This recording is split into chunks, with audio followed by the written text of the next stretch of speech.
Though every vessel, every entity in heaven is a vessel, and all those vessels are filled. It's just that some vessels have more capacity than others.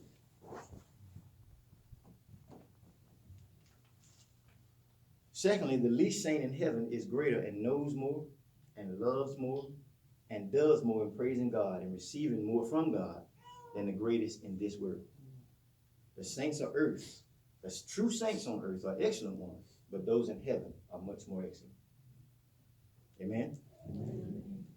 And it should be understood of the apostles and ministers of the New Testament, these are the evangelical prophets.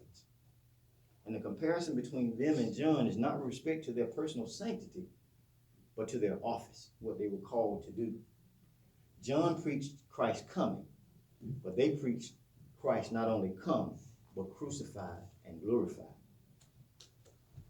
John came to the dawning of the gospel day, but he was taken off before the noon of that day, before the rending of the veil, before Christ's death and resurrection, and the pouring out of the Spirit. See, John was gone. So the least of the apostles and evangelists, having greater discoveries made to them and being employed in a greater capacity, are greater than John. John did no miracles. The apostles wrought many. John was the greatest of his order, and he went to the utmost of that dispensation of the order that he was under and it would allow. But the least of the highest order is superior to the first of the lowest. In other words, a dwarf on a mountain sees further than a giant in a valley.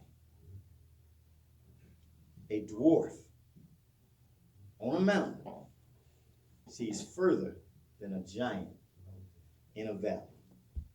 I know it's Christmas. I know it's Christmas. And it's right around the corner. How many they said 10 days away? I argued 40 days, but okay. 10 days away. And those kids, and some of us big kids, are anticipating Christmas.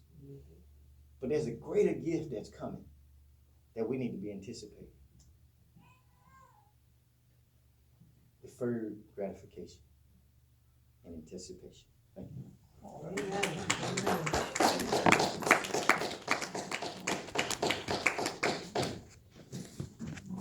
Amen.